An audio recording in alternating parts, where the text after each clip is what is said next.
Good day. I'm Lawrence Sanford, Senior Analyst with the American Security Council Foundation. This is the American Security Council Foundation's Peace Through Strength podcast series. And I'm delighted to have with me today Captain Peter Petrellis of the United States Navy. Peter has extensive experiences in the maritime industry, so we're going to discuss the status of American maritime security from a national viewpoint and also from an international viewpoint in regards to China. So, Peter, welcome. Thank you, Larry, for having me. So please, tell us how you got involved in the maritime industry. You went to Maine Maritime and then?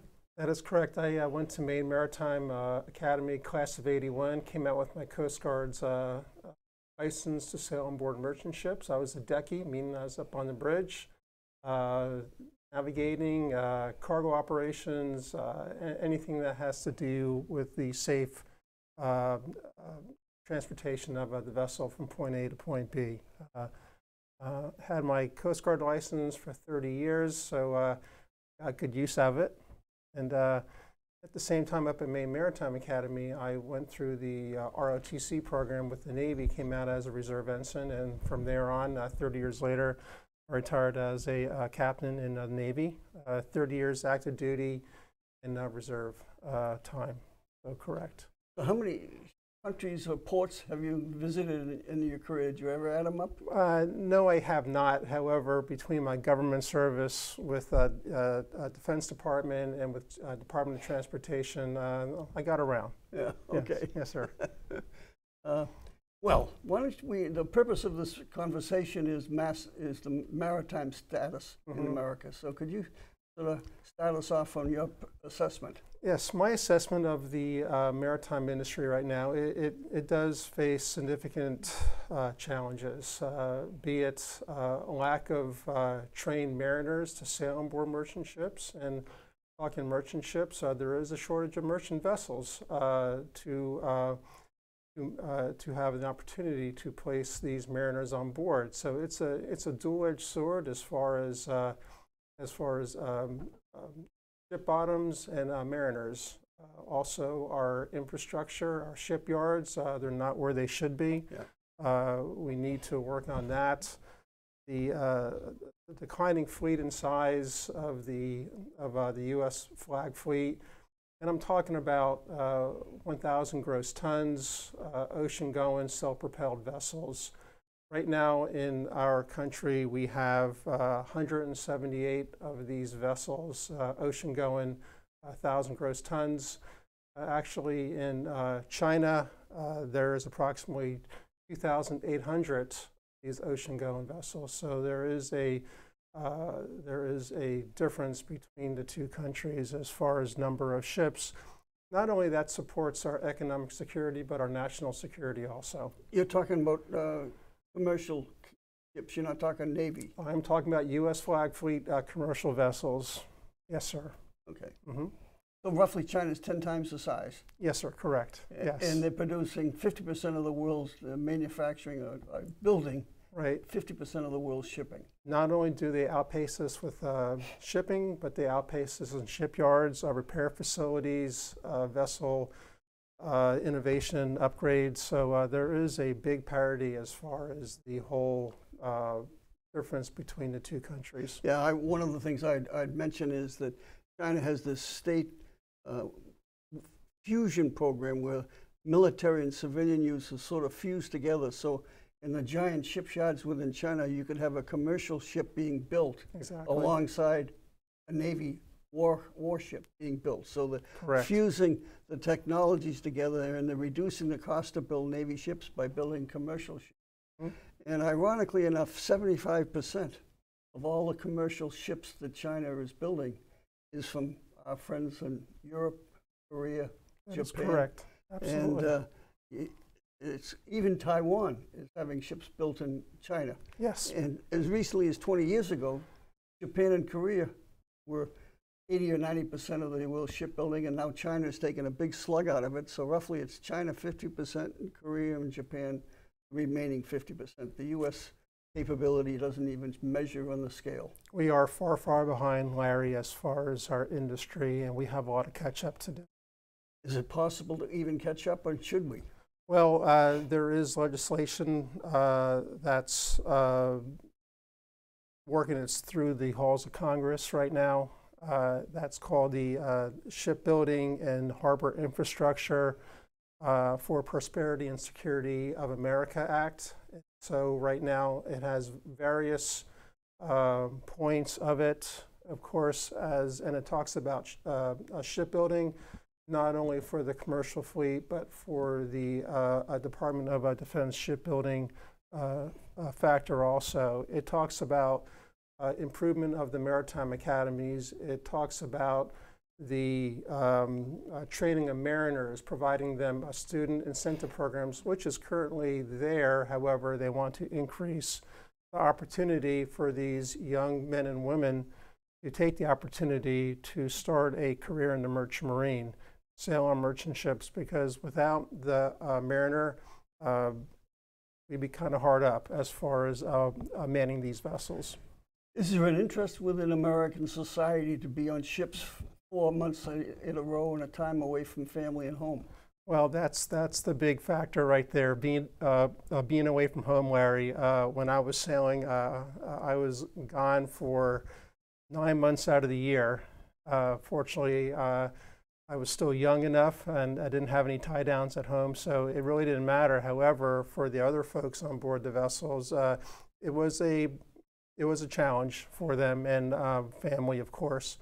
But there is hope, I think, with legislation being brought forward as far as restoking the interest for the maritime academies or the maritime union schools, as far as getting that interest back and have them take that first step to become a mariner. Can they compete? Can American ships compete with ships from Greece or Hong Kong or Panama and so forth? Can they compete on a cost basis? I mean, a very cost is a very big factor, of course, Larry, as you know, as far as shipbuilding, as far as vessel manning. The United States, I believe, and has the toughest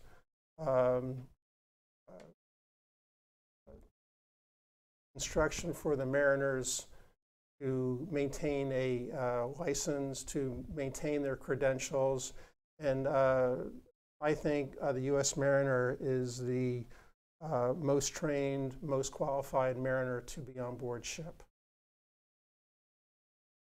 Can it happen, though? You think it can happen? I think it can happen.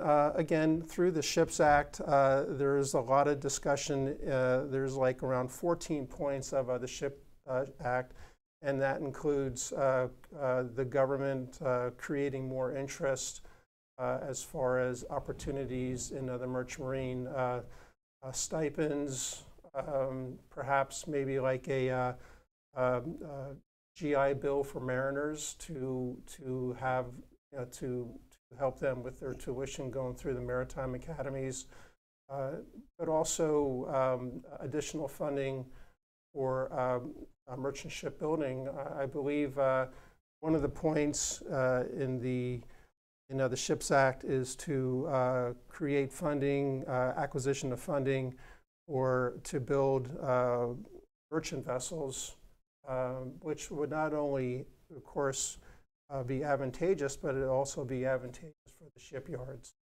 So, for example, the Philadelphia shipyard produces commercial ships, and aren't they in negotiations with a Korean company to be bought out by a Korean company? I'm pretty sure, Larry, that has been signed off on right now. So it was the handshake was made. So I think South Korea is starting to migrate into Philly shipyard, and it was approved by the U.S. Navy.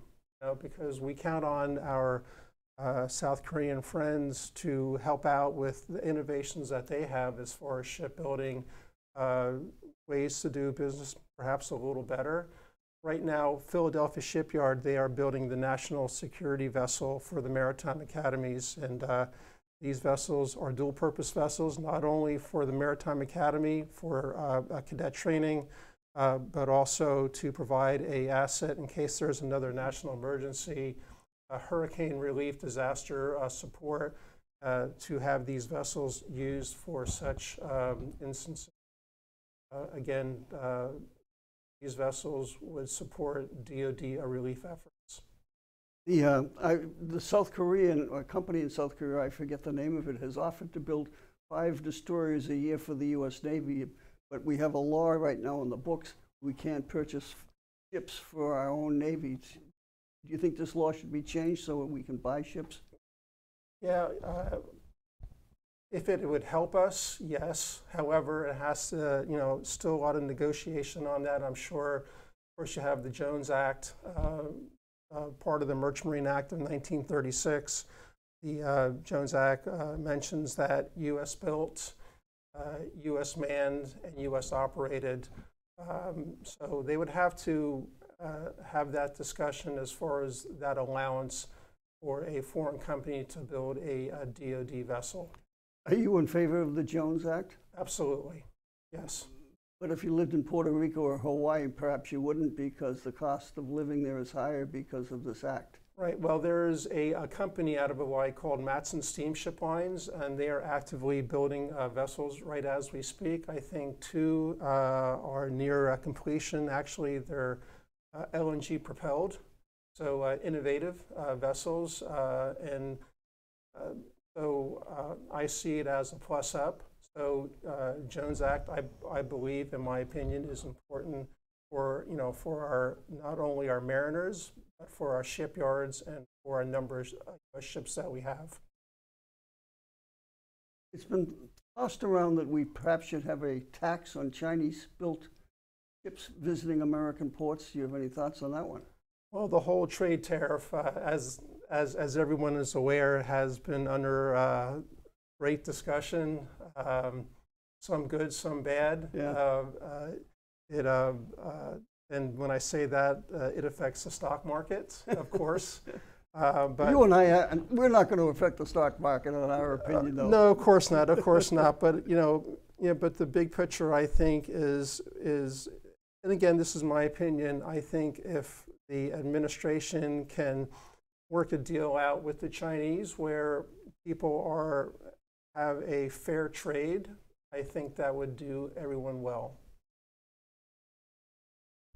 I wish we will have a fair trade with China. I'm not Yes. so sure I agree that we can ever have one with China because of the political ideology that they Correct, yes. have. So I'm in favor of tariffs, big-time tariffs on Chinese goods, though I'm not a big fan of Canada and Mexico being hammered on tariffs the way they are either. But they're our friends. China is not. They are, yes. Yeah, so there's a big difference. So what is the U.S. Navy going to do? We don't have the capacity to build ships. And the other question, even if we did, are surface ships the way of the future in the Navy? I mean, I could argue that we should just have a bunch of barges out there with a bunch of missiles on them and use them as our offensive weapons and forget the $15 billion aircraft carriers and 5,000 men and women. Well, I think, it would save a whole bunch of money, Larry. However, we go under the auspices of peace through strength. So I think that's a good mindset, to have peace through strengths, and how that happens with our inventory of Navy vessels. And of course, the warfighter,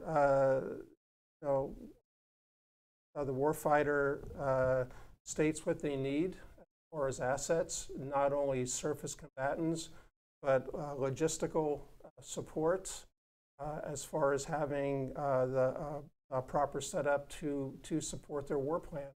So it's a big discussion, as far as what's good, what's bad, and but I think right now the mindset is, well, what are the requirements of the warfighter? The thing that concerns me, Peter, is the missile technology. I mean, you go back as far as the Falkland War. I mean, they were using those French missiles against the Argentinians were using them. And now we have the situation in Houthis. We have what the Ukrainians have done to the Soviet-Russian fleet in the Black Sea. And China has a whole arsenal of missiles specifically designed to take out carriers.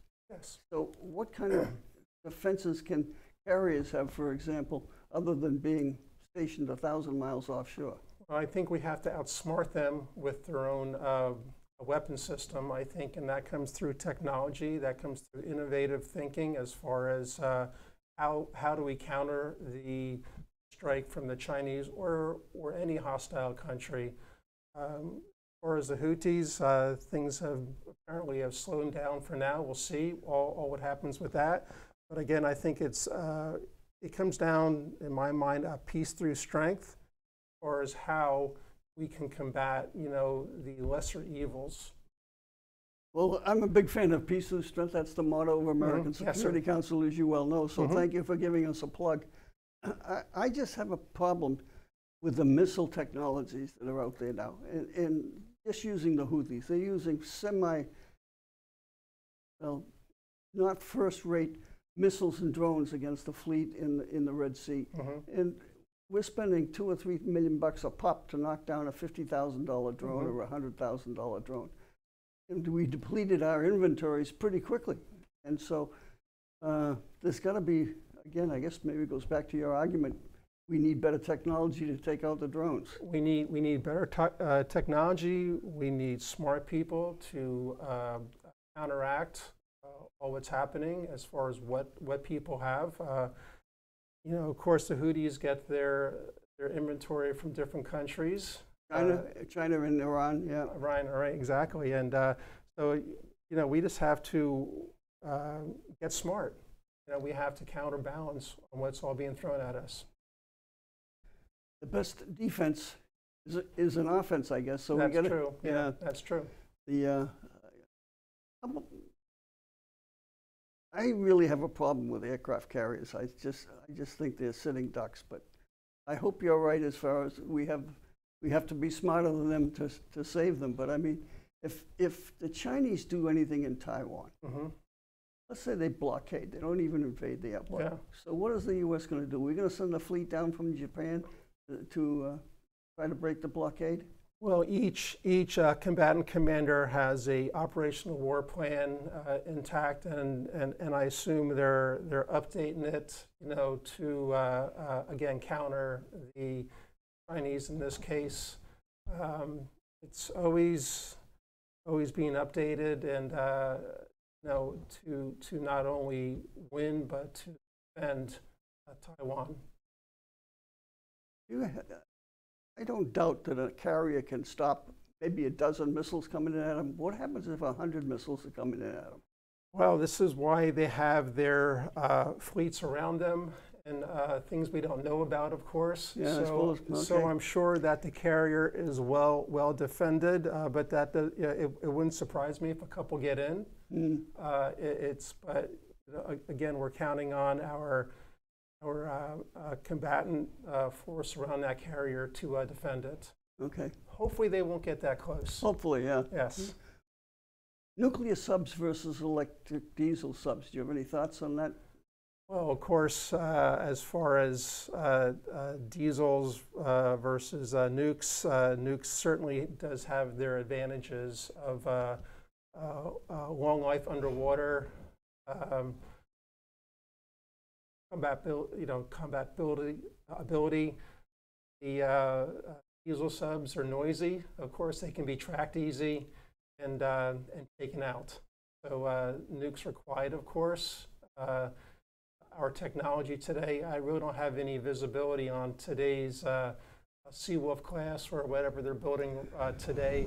However, again, it's the technology versus a diesel sub. I think there is a wide difference. Well, the diesel's for recharging, but once they go to electric, they're pretty quiet. Correct. Yeah. It's still there, but with technology, I'm pretty sure they're noisy, while underwater hiding. So, one of the things that appeals to me about them is you can buy 10 of them for one nuclear sub. And that's true. A few years ago, Sweden's diesel-electric sub participated in maneuvers off of San Diego with a carrier task force, and they penetrated the surrounding ships, and they just took out the carrier in every exercise. So Okay. Yeah.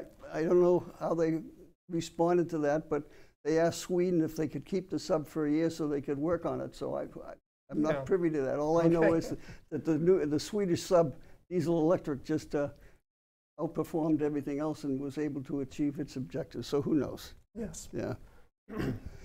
So, getting back to the commercial end, China's building all these commercial ships for the West and allies of the U.S. What can the U.S. do to tell these companies, look at guys, you shouldn't be giving all this money to the Chinese. Why don't you do something in South Korea or Japan or even Germany and Sweden? They have shipyards, or the UK have shipyards. Why don't we try to keep the money in our hands? Because the Chinese are taking this billions of dollars to build ships, to make Navy ships at the same time. So it's... Well, we can do that. In my opinion, we can do that through incentives to keep business here in the States, to give these companies. A long time ago, they had Title 11 funding, for shipbuilding. Years ago, that was taken away back in the 80s, I think it was. Yes. So if we, and this is what the SHIP Act talks about, it talks about reinstating Title 11 funding for companies to build U.S. ships, to upgrade their shipyards, to build shipyards, to be more competitive.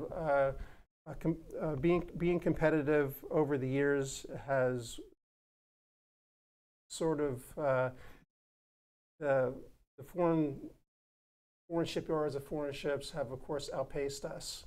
But I think if we can incentivize our U.S. companies, our U.S. flag companies, to build more here in the States, I think that would be advantageous. Do we do that in unionized shipyards, or there has to be non-unionized shipyards?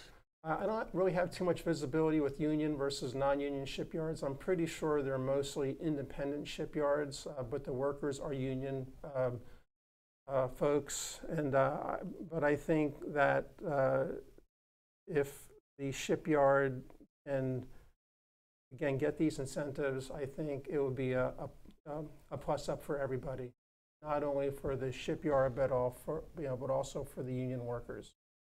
Because without a shipyard, you wouldn't have jobs, and this is what we want to do: is we want to create jobs by building ships, by having these hardworking folks at these shipyards building vessels. Just like back in the the 40s when they were building the Liberty ships, the Victory ships, it was all hands on deck, and of course it was a different era. Yes. However, the whole sake was to build ships, and they got the job done. And certainly worldwide trade is, even with the tariff war going on now, worldwide trade is certainly on the upswing. I mean, I don't see worldwide trade diminishing at all. Correct, yes. You can, of course, ships are getting bigger. Container ships, I think, nowadays they can hold like 35,000 containers at one time. It would be nice if the U.S. had these big cargo vessels to compete with our foreign friends. But again, going back to the Shipbuilding and Harbor Infrastructure Act, I think, I think we do have that opportunity, through this legislation. Do you think it's going to pass? I got a feeling yes, because people understand that our commercial U.S. flag industry needs help. It's a security issue. It's again, not only for our global security, but for our economic security also. There's several programs under the Maritime Administration flag. That's agency under Department of Transportation. There's called the Maritime Security Program, where we have, or where the U.S. maintains 60 cargo vessels, be it roll-on, roll-off ships, container ships, and they receive a yearly stipend that if something were to happen, they would offload their cargo, proceed to that military load port, and take on the military cargoes, especially roll-on, roll-off ships.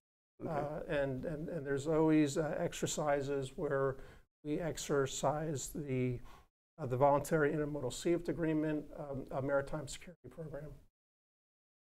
You see drones, unmanned surface vehicles, ships, underwater ships on below water, above water, on the water kind of drones having an impact in the U.S. Navy as far as the way to go more cheaply? Or?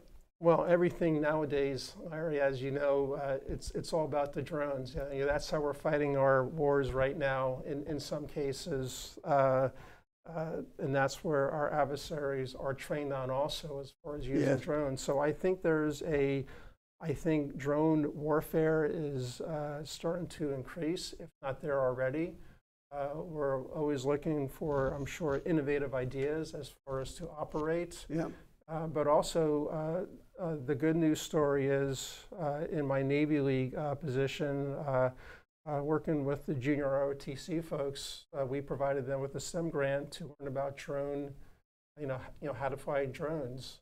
So, so they're getting involved, with drones. So yeah, it's pretty cool. It is, okay, that's great. Well, I'm running out of questions, Peter. Do you have a summary or an assessment or any suggestions? Or? Well, with the U.S. Merchant Marine, since 1776, the Merchant Marine has been active not only in our economic, but our national security also, going all the way back to the early days of the Revolutionary War.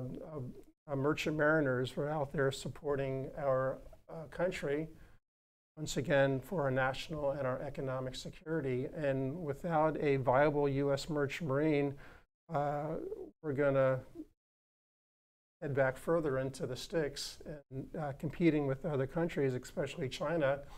The importance of having a viable U.S. Merchant Marine and a trained mariner base, that is widely important to support our country. Oh, thank you, Peter. Well, thanks for having me, Larry. I appreciate it. Appreciate it. Thank you for joining us today on our Peace Through Strength podcast. You can review this on our website, www.ascf.us, and we'll, of course, be posting this on Substack and YouTube and other social media. Thank you for your time.